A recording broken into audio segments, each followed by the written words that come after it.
Hello everyone, Shrimati मोहरी देवी Tapadia girls college के YouTube channel पे आपका स्वागत है। आज हम केमिस्ट्री क्लास में जो टॉपिक डिस्कस करने वाले हैं वो आपके हैं consequences of crystal field splitting.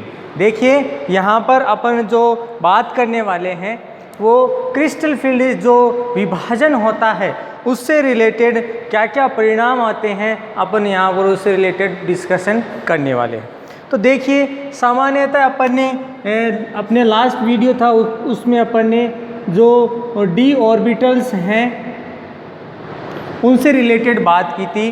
तो यहाँ पर देखिए अपन ने कहा था कि जो डी ऑर्बिटल्स हैं सामान्यतः आपके जो 5 टाइप से आपको इसमें जो है आपके ऑर्बिटल है वो इसमें फॉर्म होते हैं या प्रेजेंट होते हैं। देखिए अपन अब इसी का क्रिस्टल फील्ड स्प्लिटिंग से अपन इसका अपने डेरिवेशन करेंगे। तो देखिए यहाँ पर क्या बताया कि डी ऑर्बिटल्स आपके कितने होते हैं, 5 टाइप से होते हैं। तो क्या बताया गया है कि फर्स्ट इसके अंदर किस तरह से आपकी स्प्लिटिंग होती है एंड हिज रिजल्ट, और इसका रिजल्ट किस तरह से होता है। अपन कैसे देर रिजल्ट कि भी इसका रिजल्ट किस तरह से रहता है उसके बारे में आपके जो CFT है इसका मेन कैरेक्टर होता है कि ये इसके बारे में एक्सप्लेनेशन आसानी से कर देती है।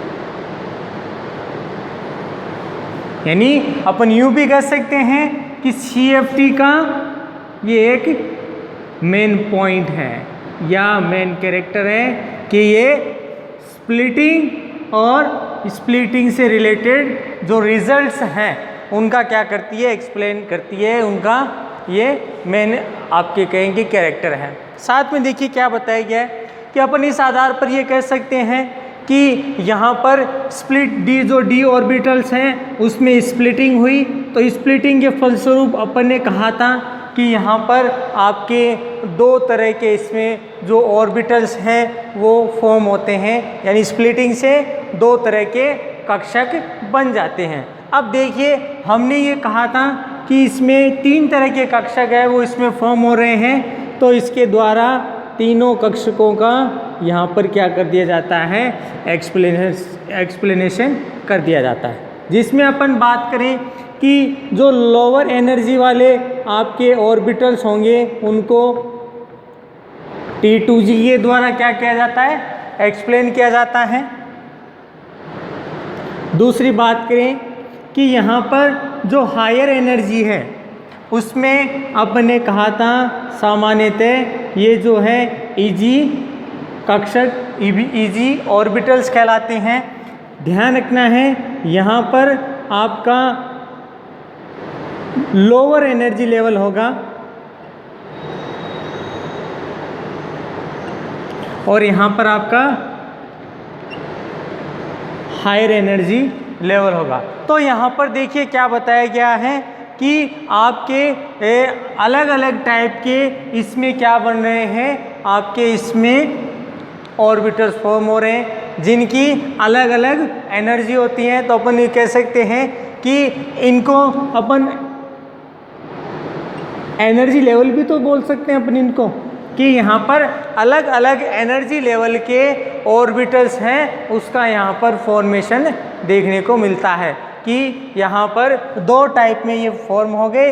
एक आपका T2G ये लोअर एनर्जी लेवल का है, साथ में बात करें EG वाला ऑर्बिटल तो ये आपके हायर एनर्जी लेवल से रिलेटेड होगा। अब देखिए यहाँ पर क्या बताया कि जैसे ही आपके स्प्लिटिंग के अंदर जो इलेक्ट्रॉन हैं ये आपके यदि एनर्जी कंज्यूम करे या उसको ग्रहण कर ले तो यहाँ पर देखिए जैसे ही ये एनर्जी ग्रहण करेगा, ग्रहण करते ही जो लोअर एनर्जी का आपके इलेक्ट्रॉन होगा वो आपके हायर एनर्जी लेवल के अंदर चला जाता है। एक तो ये होता है। दूसरा कि यहाँ पर जो लोअर एनर्जी है इसके सारे ऑर्बिटल्स में इलेक्ट्रॉन्स क्या हो जाए, फुल हो जाए। तो उसके बाद जो नेक्स्ट इलेक्ट्रॉन है वो हायर एनर्जी लेवल के अंदर खुद ही चला जाता है। तो उसका भी एक्सप्लेनेशन इस CFT के द्वारा आसानी से कर दिया जाता है। तो अपन यूँ कह सकते हैं कि किसी इलेक्ट्रॉन के एक कक्षक से दूसरे कक्षक में जो इलेक्ट्रॉन का स्थानांतरण होता है उसका CFT द्वारा एक्सप्लेनेशन कर दिया जाता है। और जो क्रिस्टल फील्ड स्प्लिटिंग है, सामान्यतः जो सिद्धांत है वही इसको एक्सप्लेन कर देता है कि भाई ये इसमें क्यों होता है, क्योंकि यहाँ पर जो ऑर्बिटल है उनकी स्प्लिटिंग होती है। तो किसी क्रिस्टल के थ्रू ये जब पॉसिबल होता है तो इसको क्रिस्टल फील्ड थ्योरी के नाम से इसको जाना जाता है। डी ऑर्बिटल्स में स्प्लिटिंग होती है, स्प्लिटिंग होने के फलस्वरूप यहाँ पर उनमें अलग अलग रिजल्ट बनते हैं। उसमें इलेक्ट्रॉन के जो हो गए उनको एनर्जी देकर हाई लेवल में एक्सटेंड किया जाता है। साथ में वहाँ पर आपको दो तरह के लेवल्स बनते हैं स्प्लिटिंग में, तो एक लोअर एनर्जी का होगा, एक हायर एनर्जी का लेवल उसमें देखने को मिलता है। अब क्या बताया गया है कि इस प्रकार का जो स्प्लिटिंग प्रोसेस देखने को मिलता है उसके फलस्वरूप क्या है कि जो आपके ट्रांजिशन एलिमेंट्स हैं ये सामान्यतः आपके जो दो प्रॉपर्टीज़ हैं उसको आसानी से एक्सप्लेन कर देते हैं। पहला तो है कि यहाँ पर जो ट्रांजिशन आपका एलिमेंट होगा या जो ट्रांजिशन ऑर्बिटल्स हैं, एक तो एक्सप्लेन करेंगे कि भी यहाँ पर जो कलर है वो किस तरह से ट्रांजिशन एलिमेंट्स है वो उसको रिप्रेजेंट कर रहे हैं। दूसरा साथ में क्या बताया कि यहाँ पर स्प्लिटिंग के फलस्वरूप एनर्जी ग्रहण करके आपका इलेक्ट्रॉन क्या करता है कि हायर से लोअर एनर्जी लोअर से हायर लेवल में संक्रमण करता है, ट्रांजिट करता है। तो क्या बताया गया है, यहाँ पर इलेक्ट्रॉन है वो जो एनर्जी है उसको उत्सर्जित भी कर सकता है, मतलब बाहर निकाल देता है, एक्सट्रैक्ट कर देता है। दूसरा वो उसको अवशोषित भी तो कर सकता है, नहीं एब्जॉर्ब कर सकता है। तो यहाँ पर एनर्जी का क्या है, उत्सर्जन एवं अवशोषण दोनों ही यहाँ पर संपन्न होते हैं आपके स्प्लिटिंग के फलस्वरूप। तो इसका भी एक्सप्लेनेशन है आपके इस थ्योरी द्वारा आसानी से कर दिया जाता है। तो ये कहलाता है consequences of crystal field splitting की अपन यूँ कह सकते हैं क्रिस्टल सिद्धांत के द्वारा कौन कौन से ऐसे परिणाम हैं जो आपके क्रिस्टल फील्ड द्वारा है वो एक्सप्लेन करता है और किसके लिए, जो आपका डी ऑर्बिटल्स हैं। तो सबसे पहले अपने को क्या दे रखना है कि स्प्लिटिंग और स्प्लिटिंग से रिलेटेड आपके रिजल्ट्स वो है CFT का मेन कैरेक्टर है, मेन पॉइंट है, या जो एक्सप्लेनेशन है वो अच्छा आपके CFT करती है। साथ में अपन ने ये कहा कि स्प्लिटिंग से जो डीप ऑर्बिटल्स हैं वो दो लेवल के अंदर डिवाइड हो जाते हैं। फर्स्ट जो लोअर एनर्जी लेवल है उसको T2G से एक्सप्लेन कर दिया और दूसरा है उसको अपने EG से एक्सप्लेन कर दे। ध्यान रखना है कि यहाँ पर एनर्जी है वो दोनों के लिए अलग अलग होगी, ये हायर एनर्जी है, ये लोअर एनर्जी है। और साथ में क्या है कि एनर्जी लेवल हैं उसके फलस्वरूप जो ट्रांजिशन एलिमेंट्स हैं वो एक तो आपका कलर प्रॉपर्टी शो करती हैं, दूसरा जो इलेक्ट्रॉन है उसमें उत्सर्जन किस तरह से हो रहा है, अवशोषण किस तरह से हो रहा है, उसका एक्सप्लेनेशन भी आपके जो है क्रिस्टल फील्ड इस थ्योरी है उसका आसानी से कर सकते हैं। तो ये अपना इसमें फर्स्ट टॉपिक था, इससे related consequences of crystal field splitting. Next अपने यहाँ पर जो बात करने वाले हैं वो आपके हैं क्रिस्टल फील्ड स्टेबलाइजिंग एनर्जी। यहाँ पर देखिए क्या बताया गया है, क्रिस्टल फील्ड स्प्लिटिंग जो एनर्जी होगी स्टेबलाइजिंग, तो यहाँ पर देखिए सबसे पहले आपको क्या चीज़ ध्यान में रखनी है कि ये जो स्प्लिटिंग हुई है, उस स्प्लिटिंग के अंदर अपन ने कहा था कि यहाँ पर जो एनर्जी लेवल है वो दो भागों में डिवाइड हो जाते हैं। अब उन दो भागों को किस तरह से डिवाइड किया जाएगा, उसके लिए कितनी एनर्जी है उसकी आवश्यकता होगी, ये उसको बताएगी कि किस तरह से यहाँ पर जो है वो एनर्जी का डिस्ट्रीब्यूशन है यहाँ पर होता है। जनरली ट्रांजिशन एलिमेंट्स के अंदर जब इलेक्ट्रॉन का रीडिस्ट्रीब्यूशन होता है तो रीडिस्ट्रीब्यूशन के फलस्वरूप इसमें जो एनर्जी है उसका अलग अलग लेवल है वो देखने को मिलता है, जिसमें अपन ने लास्ट वीडियो के अंदर भी उससे रिलेटेड यहाँ पर बात की थी कि स्प्लिटिंग होगी, स्प्लिटिंग से इलेक्ट्रॉन है वो एनर्जी कंज्यूम करेंगे और आपके हायर और लोअर लेवल है वो यहाँ पर उसका फॉर्मेशन करेंगे। तो देखिए यहाँ पर जैसे ही जो हायर और लोअर बनाए जाते हैं लेवल, तो इसके फलस्वरूप यहाँ पर मोस्टली जो आपको चीज़ देखने को मिलेगी कि यहाँ पर एनर्जी है उत्सर्जित भी हो रही है और अवशोषण भी हो रही है। ये डिपेंड करता है कि आपकी स्प्लिटिंग है वो किस तरह से हुई है, कि यहाँ पर ये जो ऑक्टाहेड्रल कॉम्प्लेक्स के लिए स्प्लिटिंग हुई है या आपके टेट्राहेड्रल कॉम्प्लेक्स के लिए आपके स्प्लिटिंग यहाँ पर देखने को मिली है। तो यहाँ पर अपन जनरली पहले एक डायग्राम बनाते हैं और उस डायग्राम से अपन एक्सप्लेन करते हैं कि यहाँ पर जो स्प्लिटिंग हुई है वो किस तरह से हुई है, उसमें लेवल किस तरह से बन रहा है। तो फर्स्ट यहाँ पर जो मैं एक्सप्लेनेशन कर रहा हूँ उसमें क्या बताया गया है कि यहाँ पर किसी इलेक्ट्रॉन को निम्न ऊर्जा कक्ष से उच्च ऊर्जा यानी लोअर लेवल से हायर लेवल के अंदर इलेक्ट्रॉन को ट्रांजिस्ट करने के लिए जो एनर्जी यूज की जाती है वह उसकी आपके CFSE कहलाती है, क्रिस्टल फील्ड स्टेबलाइजिंग एनर्जी। और यहाँ पर क्या बताया गया है कि ये जो एनर्जी है वो हमेशा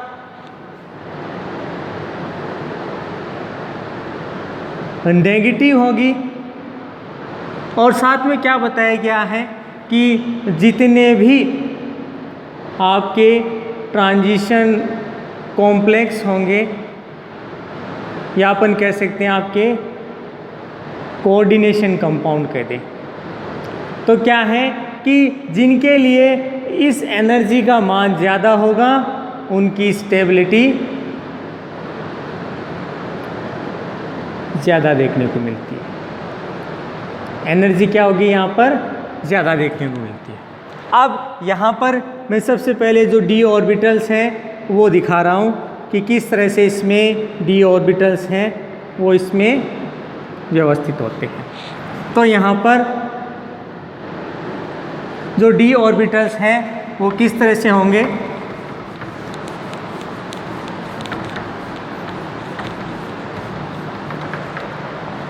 यहाँ पर मैं जो d ऑर्बिटल्स अभी बना रहा हूँ ये आपके ऑक्टाहेड्रल जो कॉम्प्लेक्स फॉर्मेशन होगा उसी के लिए बना रहा हूँ।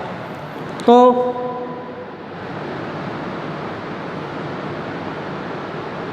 ये आपका फर्स्ट जो यहाँ पर स्प्लिट होके फॉर्म हुआ है ये तो आपका है इजी सेट कह दें या इजी लेवल कह दें कि यहाँ पर ये उच्च ऊर्जा वाले कक्ष हैं। साथ में यहाँ पर बात करें तो ये आपका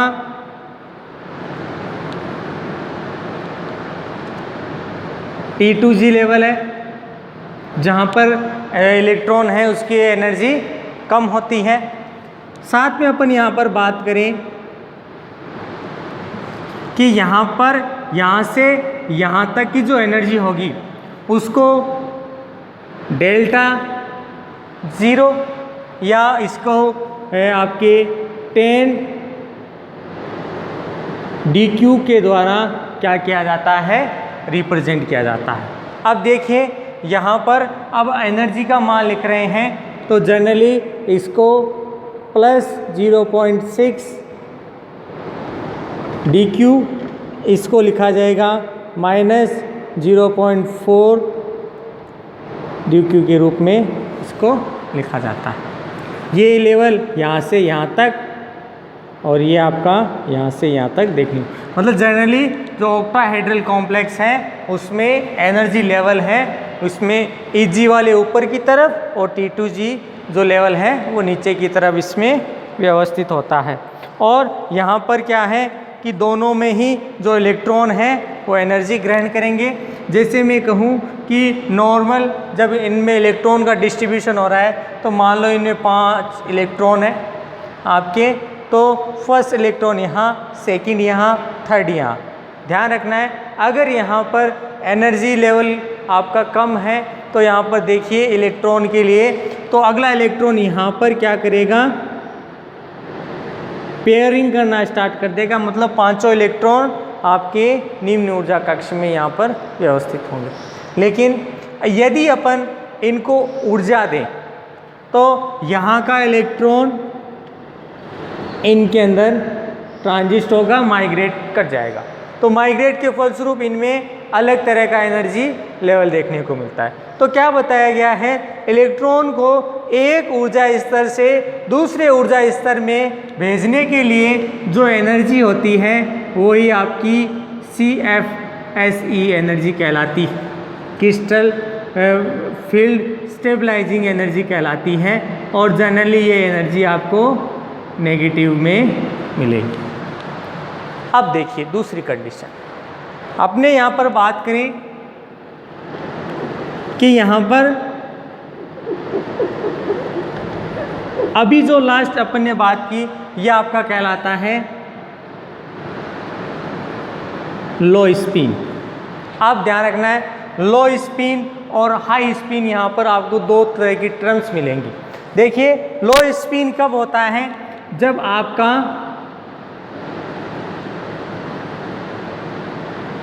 वीक लिगेंड आपका स्ट्रॉन्ग लिगेंड यहाँ पर प्रेजेंट हो, मतलब इसी में ही इलेक्ट्रॉन का डिस्ट्रीब्यूशन हो जाता है, अपने इसमें पेयरिंग करते हैं तो ठीक है। तो यहाँ पर नेक्स्ट इलेक्ट्रॉन इनमें आ जाता है, तो ये आपका कहलाता है लो स्पिन। अब बात करते हैं हाई स्पिन। देखिए जो हाई स्पिन है ये जनरली आपको टेट्राहेड्रल कॉम्प्लेक्स के अंदर देखने को मिलता है।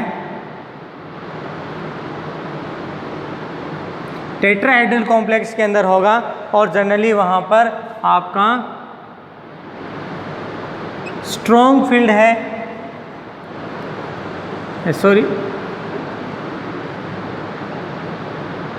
वीक फील्ड लिगेंड आपको यहाँ पर देखने को मिलता है, जिसके फलस्वरूप इलेक्ट्रॉन इनमें बढ़ने के बाद नेक्स्ट यहाँ पर उसका जो रीडिस्ट्रीब्यूशन है वो हो जाता है। मतलब पहले इलेक्ट्रॉन का डिस्ट्रीब्यूशन यहाँ से हुआ, यहाँ से वापस यहाँ पर इलेक्ट्रॉन का डिस्ट्रीब्यूशन हुआ, फिर अगला इलेक्ट्रॉन इनमें ट्रांजिस्ट हो जाता है।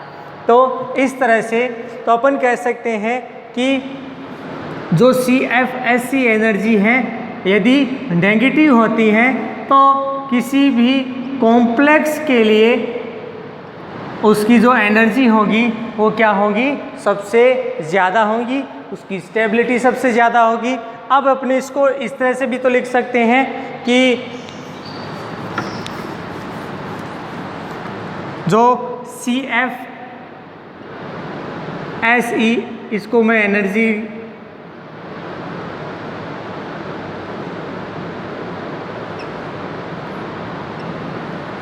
आपके समानुपाती इक्वल टू, ये से भी लिख सकते हैं आपके डेल्टा 0। ये आपके कौन सी एनर्जी कहलाएगी, ये आपके स्प्लिटिंग एनर्जी के नाम से जानी जाती है। स्प्लिटिंग एनर्जी, जिसको अपन ने अभी थोड़ी देर पहले कहा था कि यहाँ से क्या है कि इलेक्ट्रॉन लो लेवल से हाई लेवल के अंदर यहाँ पर क्या होंगे, इलेक्ट्रॉन का ट्रांजिशन देखने को मिलता है। विपाटन हुआ, विपाटन के फलस्वरूप इलेक्ट्रॉन निम्न ऊर्जा कक्ष से उच्च ऊर्जा कक्षकों में जो आसानी से इलेक्ट्रॉन का ट्रांजिशन हो जाता है। ठीक है, तो ये आपका कहलाता है CFSE। ध्यान रखना है कि यहाँ से इलेक्ट्रॉन का ट्रांजिशन यहाँ होता है, तो यहाँ से इलेक्ट्रॉन के लिए जितनी ऊर्जा की आवश्यकता हुई वही इसकी CFSE एनर्जी कहलाती है। और जनरली ये नेगेटिव होती है। जिन कॉम्प्लेक्स के लिए आपके CFSE एनर्जी का मान नेगेटिव होता है, या यूँ कह दें स्प्लिटिंग एनर्जी नेगेटिव होती है, उसके लिए आपका जो स्टेबिलिटी है वो सबसे ज़्यादा इसमें देखने को मिलता है। और जनरली जो टेट्राहेड्रल कॉम्प्लेक्स है उसमें ये जो स्प्लिटिंग हुई है, जिसके जस्ट उल्टी स्प्लिटिंग देखने को मिलती है। हाँ, यहाँ ये ज़रूर है कि यहाँ पर लो लेवल और जो हाई लेवल हैं उनमें अंतर आ जाता है, और यहाँ पर T2G और EG कक्ष हैं वो भी बदल जाते हैं। तो अब टेट्राहेड्रल के लिए अपन एक बार बात करें तो EG कक्ष में पहले इलेक्ट्रॉन का डिस्ट्रीब्यूशन यहाँ पर देखने को मिलता है, और यहाँ पर इलेक्ट्रॉन निम्न ऊर्जा कक्ष से उच्च ऊर्जा कक्ष में जाता है। तो इसके लिए जो एनर्जी होती है वो क्रिस्टल फील्ड स्टेबलाइजिंग एनर्जी कहलाती है। जिस कॉम्प्लेक्स के लिए ये ऊर्जा ज़्यादा होती है उसमें आपकी स्टेबिलिटी है वो ज़्यादा देखने को मिलती है। तो होप यू आपको ये वीडियो पसंद आएगा। इस वीडियो को ज़्यादा से ज़्यादा शेयर करें, लाइक करें, और इससे संबंधित जो नोट्स है वो बनाते रहें। इस वीडियो को देखने के लिए धन्यवाद।